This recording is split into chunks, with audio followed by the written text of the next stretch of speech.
Well, if that person feels like it was for their own survival, yes, because that's the thing. I'm a hypnotherapist, so for me, there's no such thing as bad behaviour. Okay. There's only limiting behaviour. You're not hypnotising me now. No. Okay. There's only limiting behaviours. I'm not under the spell. No. Okay. Just keep looking into my eyes. No, I'm gonna As a Muslim, I have a mechanism to clarify that this is wrong. So how would you, as someone who is, a spiritualist, come to this understanding?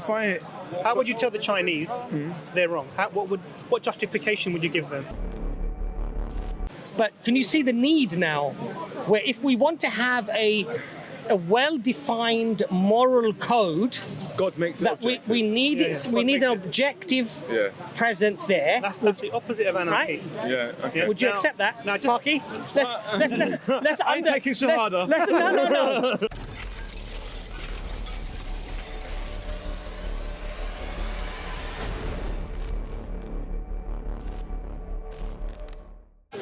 And it's like more pantheism. Okay. Knowing that it's with the self-control of your own mind. Yeah. That's which God has given you. Yeah. You can attain things that you want. You know? And there's going to be things out there that are temptation for you.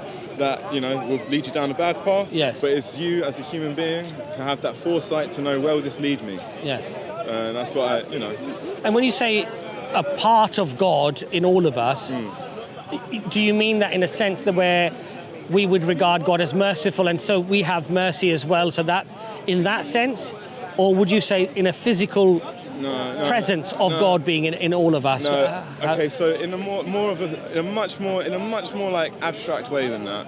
So they done a scientific experiment and they put a plant in a room that's linked up to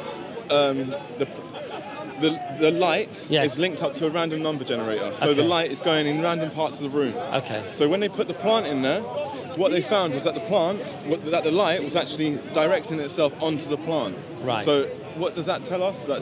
That could tell us that life wants to live. Yes. And I think that is the meaning of life.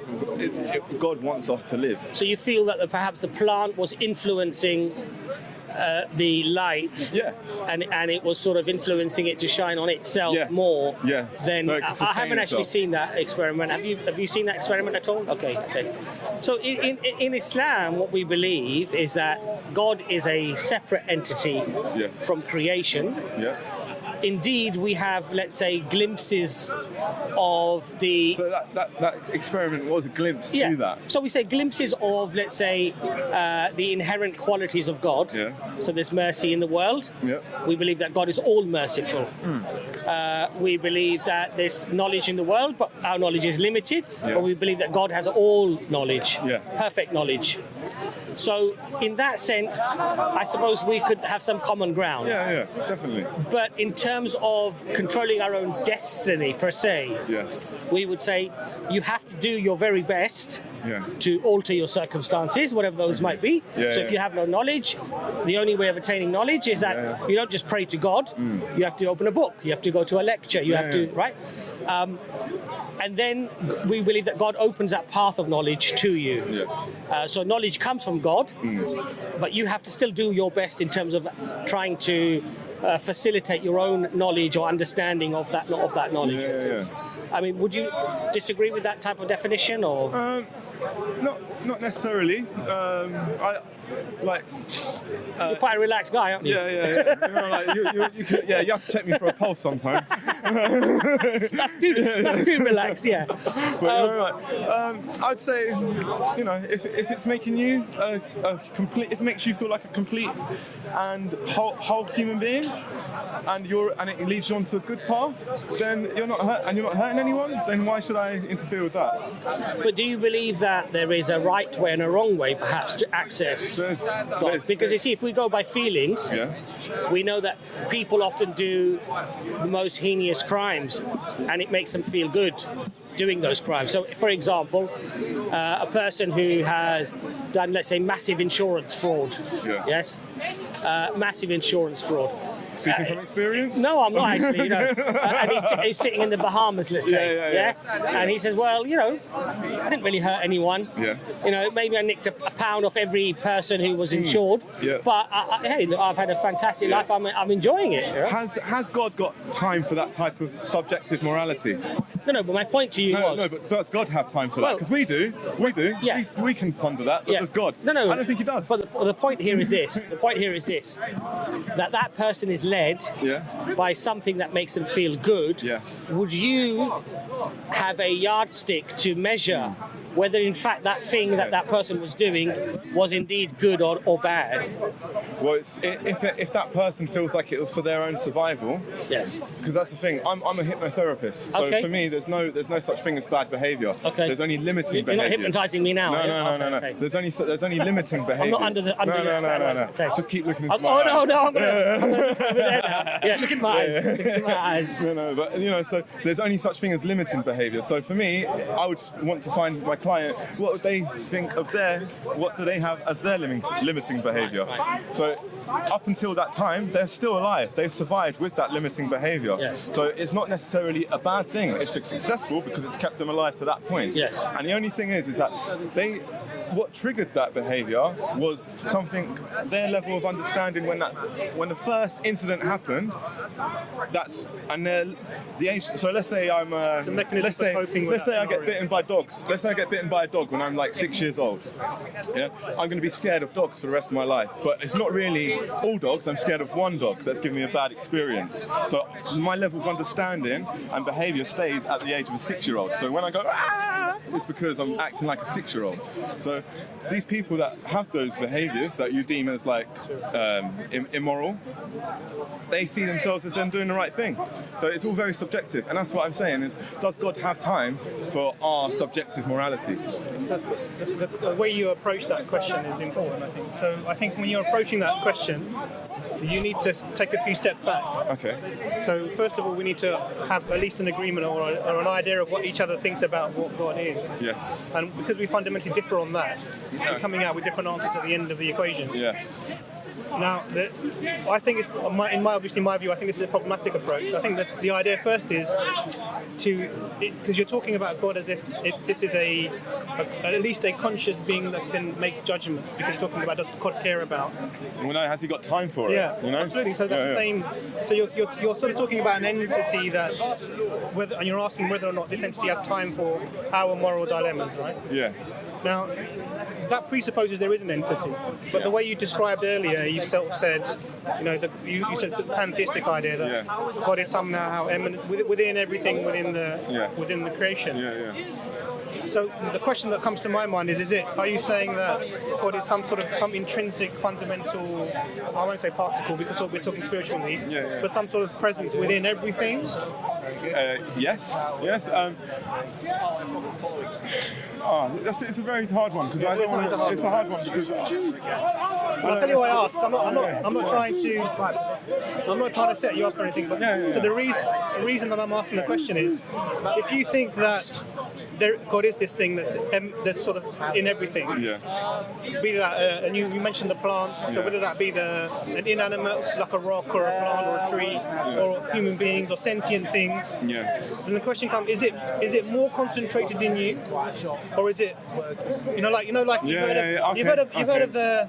So you're saying like the rock would be like the squash, would be like the orange squash with the water in it, and I'm the actual the juice. Yeah. Because you can say, is that whatever that is that you're saying is a divine spark? Is that within you more than other things? I wouldn't say. Like in terms of our sentience, like we are the first known beings that have this thing called thought. We can think for ourselves in a sense. So I don't want to say that there is a hierarchy in God's world, because it should be everyone and everything coinciding with each other and getting along. So that sounds very like hippy-dippy, wishy-washy. Sounds a little bit vague. Yeah. But not wishy-washy. Okay. I'm trying to just iron it out. Okay, yeah. So it's just like we're going to have to come to and fro with some of course, to understand each other. So the thing that I'm trying to say is that if God is this thing that's sort of everywhere, that you believe in everything, it almost like if you imagine this is the air and we're all in the air, but actually this air is also in us and everything permeates throughout, then there's no focal consciousness, mind, or whatever. We are local manifestations of this thing that they seem to have consciousness. A plant, you said, had to a certain level because the light, you said, was turning. We have a bit more because we are more sentient, more conscious than other things. So then the question comes is then how are we determining what that God is interested in or not, has time for or not? Because if it's part of you, then whatever your concerns are its concerns. My concerns. I'm a bit intense. I think that the world that we live in is very warped and distorted, and we're a very inefficient race of people. You know, if you look at how much wastage of food that we go through, the amount of homeless. Absolutely. We're a very inefficient race, and we think that we're the be all and end all. And I don't think we are. I think we can do better than this. We don't have to settle for this. And I think God doesn't want us to settle for this, really. So you know this, because you've done the same thing. Yeah, I know. You referred to this being as if it was a separate entity that's not. It's something that we can either return to and then ask the question, what is it that you want from us? I would say if you're a pantheist, God is everywhere, then there isn't this localized consciousness that you can refer to. Unless you're saying that consciousness is affecting your mind to bring you about your morality or thought and telling you this is what I want. Is that what you believe? Or? No, I don't believe that. I agree. I don't believe that. Yeah, I don't believe that. It's more of a sense of that. I'm confident in what God has given me, you know, and my capabilities. I'm confident in those, and I'm grateful for that gift, you know. So to sort of say, God isn't in that person, and He's more in that person. I feel it is a bit of we do introduce a hierarchy, and I feel hierarchy between what? Between man, and each other. Yeah, and I don't think there should be a hierarchy between man. I think it should be more of not a communist sense, because the communism doesn't work, but more of a progressive anarchy in a sense. In case of you're growing your food in your garden, I'm growing my food in my garden, but let's say I need an onion, he's got onions, you know. So we trade, you know. And it's we all get along like that. And you're not having any of my onions. Well, all right. I love onions. You don't know my carrots. I grow nice carrots. Oh, all right, we might be able to. But so coming back to that, so if what you've been given from this seeing, this sort of in everything, is leading you to have these good thoughts, that's great. There may be another being, another human being, so just who has negative, what we would say negative thoughts. Right? So for example, I want to kill every third female that I see, and they're a serial killer. So the question is, how would you then approach that person and say, this is what is right, this is what is wrong, this is what you should do, you shouldn't do? Or are you going to say that if you come to this way of being, and this being has come from this, and this whatever this pantheistic being has put into you? So as a hypnotherapist, we can. There's many exercises that we can do to help that person deal with those intrusive thoughts that are that are driving on impulse. So where are those thoughts coming from? They come from bad stuff happening to you as a child or as a baby, and then your child brain processing those thoughts, and it creates what we call badness. So self-generated or externally? It's that whole thing of it's nurture versus nature. So our nature is to be good. You know, our nature is to be looking after the elderly, looking after children, sharing our produce, you know, and making alliances. That is our core essence of being what it means to be a human. So the question. So all of those bad things, when it comes to not looking after the elderly and children, comes guilt. You know, when we don't fulfil those actual human needs and human driving forces, when we don't have those, that's when the psyche becomes distorted and warped, and it requires other things such as going for the pleasure principle of going and having meaningless sex, junk food, you know, just that sort of thing, you know. So so this is sort of, we need to sort of unpack this a little bit. So empathy is something that we learn. You have to be shown how to be empathic. Yes. You usually learn it by the age of 2. If you don't learn it by that time, afterwards you'll become less empathic compared to other people. That's a nurture thing. Yeah? So okay, we accept it. The question is that whatever situation you arrive in your mind in terms of how I'm going to be in the world, you're saying that you can teach people to change their way. Take a positive as it is. Yes, yes, you can. The question really is that how are you judging based upon your idea that you arrive at your conscious, however your conscious being, because of this eminence of the God within everything, you arrive at a way of being in the world. They may say to you, say if their justification is, look, I'm a serial killer. This is how... You're on camera. That's right. I've arrived at this idea that this is how to be in the world. Okay. On what basis are you telling me that I'm wrong? This is not a way of being. How do you... Well, you clearly look at the lives that you're affecting. Okay, so you take one life away, you hurt a family.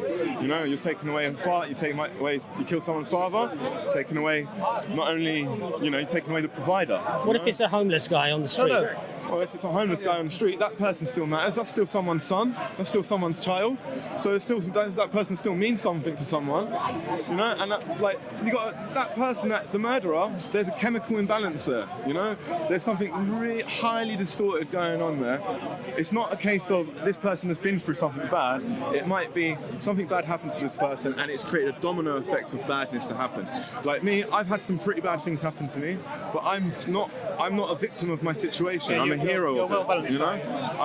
I don't allow myself to get externally affected by the world around me, because I internally am affecting the world around me, you know. I am a generator. If that person who was this serial killer said the same thing, I am the hero of my story. These bad things have happened to me, and what I do is I cope with it in this way. And that way is I find the people that I will take their life or whatever, and this affects me in a positive way, and it allows me to deal with whatever situation I'm in. See, I'm not I might look a bit hippie-ish, but I still believe in the death penalty. You know, if someone's a wronger and they just are you a secret Muslim by any chance? Because a lot of not about the death penalty. A lot of the stuff that you've actually said though, in terms of being good to people, being kind to people, and these things for us, and I'm sorry I'm interrupting Imran, but they come from a definite definition or definite, let's say, way of how we should be, but that is not self-generated. It is from a higher power. So Allah tells us that it's wrong to kill that homeless person, it's wrong to kill that person over there, and it's a major sin, and in fact if you do that you will be severely punished. Now from your paradigm, I think what Imran is getting at is that you approaching that individual, why would your opinion be any, let's say, superior to that person's opinion? That's the point I think Imran's trying to make. Is my opinion hurting my fellow brethren? Where do you get that criteria from? Pardon? So you're bringing the harm principle, I'm doing less harm, therefore. Well, no, I'm not doing any harm. I'm not doing any harm, Perfect. You know? So why that person is? So the question is, why is that? How are you saying that this is better? If someone else says, look, this is the universe we find ourselves in. This is the world that we're in. See, we've evolved over these millions of years. You don't blame a lion for eating a gazelle. Of course not. Why are you blaming me for doing these things that I'm doing? Because you're human, and there's other pathways that you can go down. You know, it doesn't have to be that. So killing people isn't the be-all and end-all of life. I agree. You know? 100% agree. The question is, how are you deciding? because you did this thing where you referred to God as he's not interested in or have the time for. So the question that comes back to that first question: how are you deciding how we should be? I'm not deciding. It's a case of what Muslims call it thithra. Is it thithra? Like that. That's what I said. Are you sure? Are you sure you're not? I've been coming speakers corner. I know the lingo. You know the lingo. But yeah, so it's intuition. So trust it. Where does that come from? I'd say God. So then we come back to the way you're using the term God. Yeah. You're now using the same sense of a okay, so it's not God. It's my own set of experiences that have led me down to make these decisions. Okay. So why are your set of experiences more valid than this gentleman's set of experiences? Because I don't know. I might have lived a much richer life. I might not be rich in pocket, but I'm rich in experience. But the question is, how can you impose what you think? I don't want to. Okay. I don't want to. So if this person, are you living a happy life? Are you living a self-sustaining, self-fulfilling life in which you're not hurting your fellow man? Then I'll leave you alone. That's not the example that I'm giving. What's your name, brother? Marky. Imran. Nice to meet you. Martin. Marky. Yeah. So Marky, the question was, if there is someone who is a serial killer, can you impose what you believe to be right and wrong on that person? Not necessarily. I'd say I'm barking up the wrong tree, and they just have to, see you later. And if they don't? And if they don't, no, that's what death penalty. See you later. So you would impose? Yeah, I'd impose the death penalty, no problem. Because what are they doing to the rest of the world? How many other people are they going to hurt when we could just get rid of this person and save hundreds of people? Okay. So now I'll give you a switching example now. Okay. Apologies for doing this. Okay. Because you built a principle. You said, look, if I can minimise the harm to others in the society, then I can carry out even killing. Yeah, like they used to chemically castrate gay people for being gay. Yeah. They should do the same with paedophiles now, to this day. Like in this day and age, like chemically castrate a paedophile, and then they can't abuse any children. Really, you're going to be surprised because there are sociologists now who are writing about minor attracted persons. Yeah. This is the way they're phrasing it. Yeah. So these people are people who have attraction to minors, but they don't carry out any action. And they're saying that we should be understand because they're born this way. We should be understanding. So this narrative is quite it's permeating. Yeah. The question here is the same question. Yeah. You would impose a death penalty on someone if you think that there's a greater harm if they were not killed. Yeah. Now I'm going to give you an example of where a nation, an atheist nation, has decided that there is a minority amongst them who is a greater harm to the majority, and we're going to put them into camps. And in fact, we have 3 million Uyghur Muslims in China in camps. The justification for this is straightforward. The justification is disgusting. But I'm going to give you their justification. Look. These people destabilise our country, that we will deem them a terrorist threat. It is a lesser harm if we put these people in camps and we do whatever we're doing with them because we're protecting the 997 million other people from these 3 million others. It's a very complex issue, isn't it? Because it's not. No, it really isn't.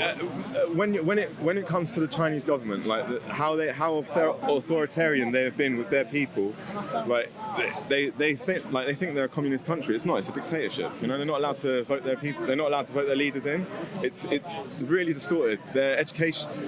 They are very authoritarian with their children. They make them highly educated. They make them work their fingers to the bone. So they haven't got time to rebel. Marky, the question is, they've applied your same principle that you've applied to killing that serial killer because you're minimising the greater harm to that minority within their community.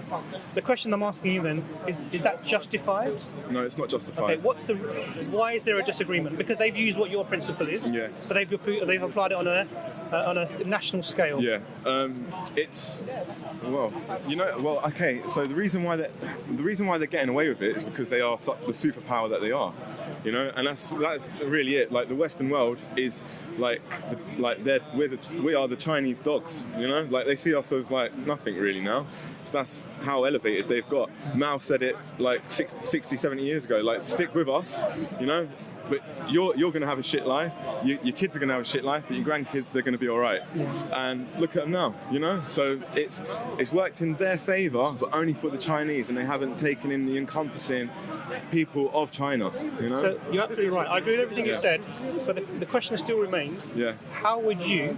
Yeah. Because they've used your principle, preventing the greater harm. Yes. And they've applied it to this community within them. Now, as a Muslim, I have a mechanism to clarify that this is wrong. So how would you, as someone who is, you know, a spiritualist, come to this understanding?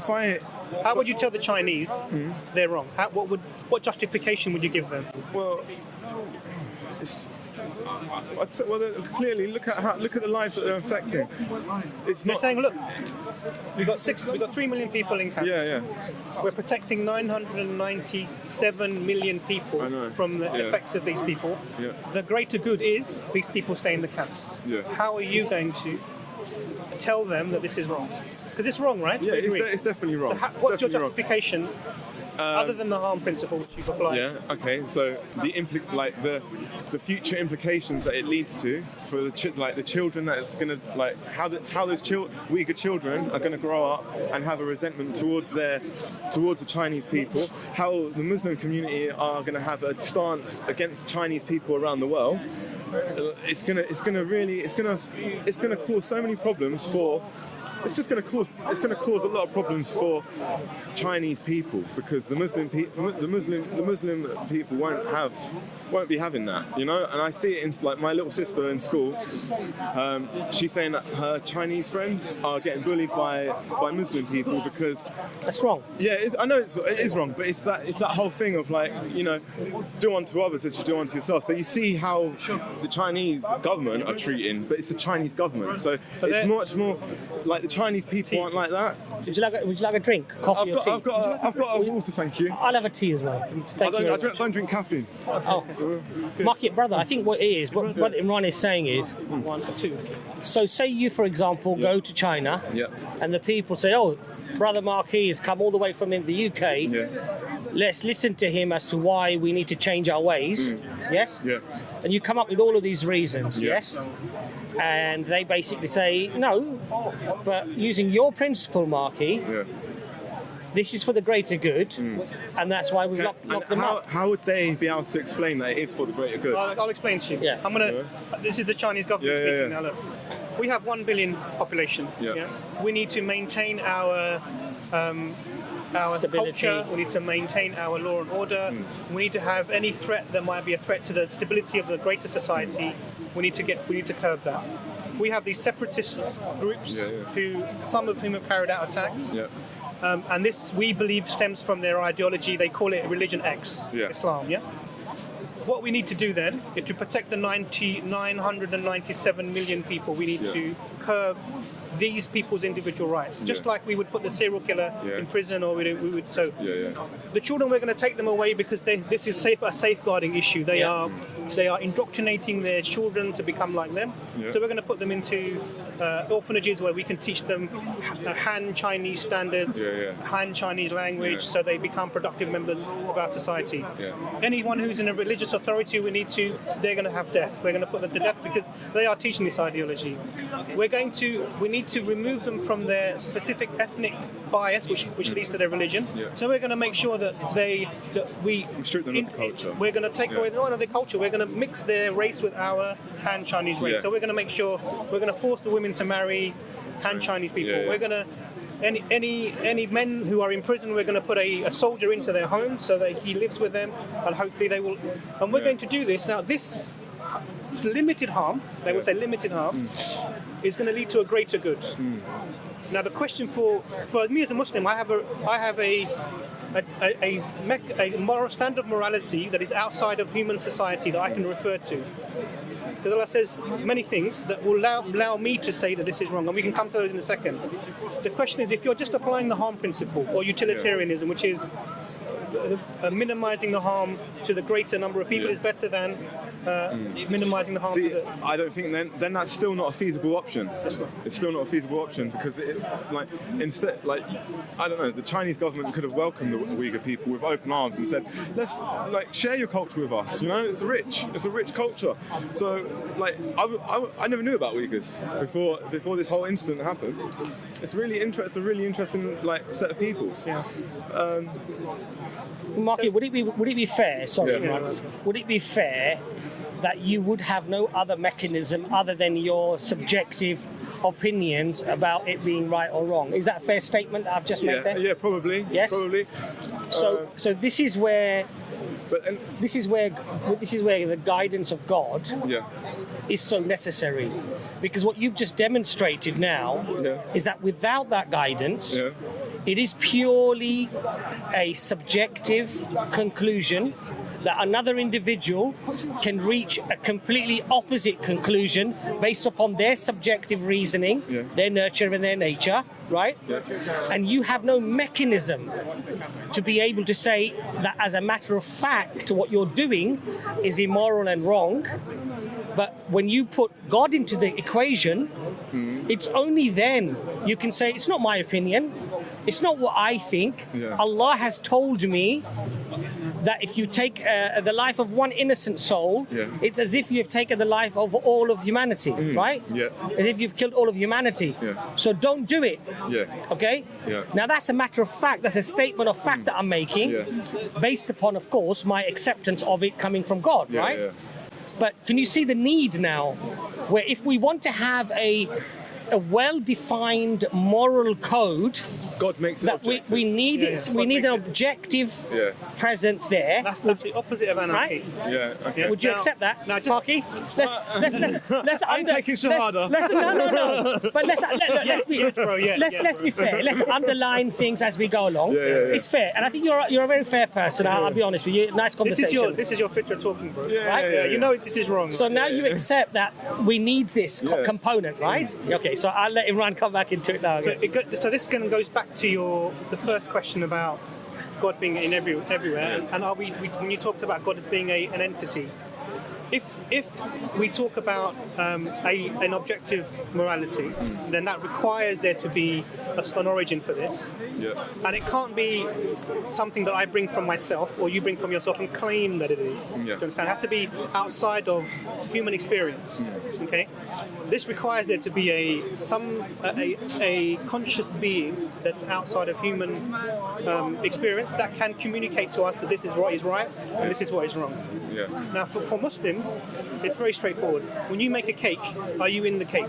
No. When God created the universe, He's not in the universe. That's very, very simple. Does God eat the cake? Sorry? Does God does not need to eat. Not yet. He doesn't need to eat or drink anything. So the point here is that the idea of there being a distinction between the creator and the created is intuition. It's your fitra. It tells you this makes sense.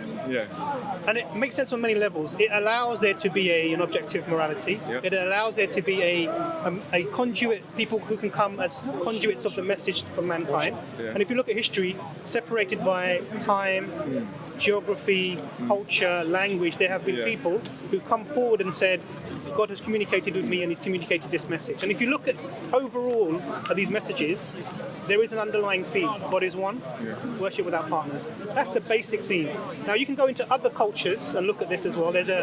Even if you take something as bizarre as the Greek pantheon, there is a ultimate being who everyone else is underneath. So there is this concept of an ultimate being. Even in Hinduism, the Brahma is the ultimate being, and then you have all these other lesser beings below. I'm sure. Thank you so much. Thank you for offering. So we have this. For us, it's clear that that we need to have an objective morality outside of society. Why? Because if the society agrees we're going to do these to these people, I've got no way of objecting. And everyone voted for it. It's fine. Just because it's legal, doesn't make it moral. So legality and morality are two separate things. So hence we need an ultimate being who can communicate through, we would say, messengers or prophets to the people. This is your standard of morality. So Allah says in the Quran, I'll give you a few verses only. So Allah says in the Quran, one verse you've been given, that we have created all people equal, and the only difference between people are the ones who are pious in my eyes. Yeah, I'm paraphrasing. The other verse is that I created you as from one soul and made you into different natures and cultures. From one soul. From one soul. Okay. Made you into different natures and cultures so that you can know one another. You come to know one another. So the variety of humanity is a blessing. Yeah. When you have other statements, do not let the hatred of a people make you go into transgression. So that means even if you hate someone, you have to be just. You can't be unjust to them. The last verse, paraphrase the last verse, do justice even if it's against yourselves. So we're told to be just. How just? Even if I have to condemn myself with my justice, I have to do that because justice is the ultimate thing. So now I have a standard of morality. If this person has tried to blow up, say that someone tries to blow up the parliament, you capture that person, you punish them. I can't touch his wife, children, uncle, grandpa. Just him. Just him. Why? Because that's justice. Now I can look at the Chinese model and say, if there are people who are a threat to your nation, find that individual and you punish them. You don't take a whole people and collectively punish them. Now that can only come from my external source of morality, which is objective morality, and that needs a creator who isn't mingled in the universe. Does that make sense? Okay. So that's how I arrive at it. So I'm saying that I understand. I mean, you're a great guy. Clearly, you know, you're well-rounded. You've learned lots of things, and you've sort of arrived at where you are. Just behind you. You can come on this side. When it comes to dealing with these things, you're going to be left without a way of dealing with it. And that was what Abbas was saying earlier. Okay, yeah. What are your thoughts? In my time, like through my experience, I've never been through the atrocities that the Chinese are putting the Uyghurs through. But been through some shit, you know, so, as we all have. You know, like life is about that natural rhythm of high notes and low notes. You know, it's like my aim for me is to have a nice monotonous hum, you know, in life. You know, just like that's it. That's for me. I'll be happy with that. And I don't, I still think it's God is, you define God as being objective, but I still see it as subjective because it's, you know, there's people out there, there's Satanists out there that believe like they can do this and like they've got a God, you know, so it's like everyone's got their own God in a sense, and it's just like at the moment who's got the best God, you know. See, Marky, the point here is this. Sorry. It's okay. The point here is this. We've underlined the fact that objective morality can only come from a creator. Now the question is, in the world that you explained when we first had our conversation, that it's a mess. Yes? It's a mess. That it's a huge mess as to how we, the human race, are interacting with not only one another, but interacting with nature, with the world itself. We're like a leech, a parasite. Yes. Parasitical race. So now, not only have you accepted that the only way of reaching objective morality is the creator, but you've already, in the very opening statement, or first few statements that you made, that we are in a dire situation. You've now highlighted the need for that objective morality in order to sort ourselves out. So not only have you now accepted, really, in reality, I hope I'm not misrepresenting you. And now the thing is this. You know that there is only one way of objective morality, which is the creator. You've now demonstrated that we need this objective morality. Now my question to you is, why don't you, inshallah, take the Shahada, join Islam, and join that objective morality, which now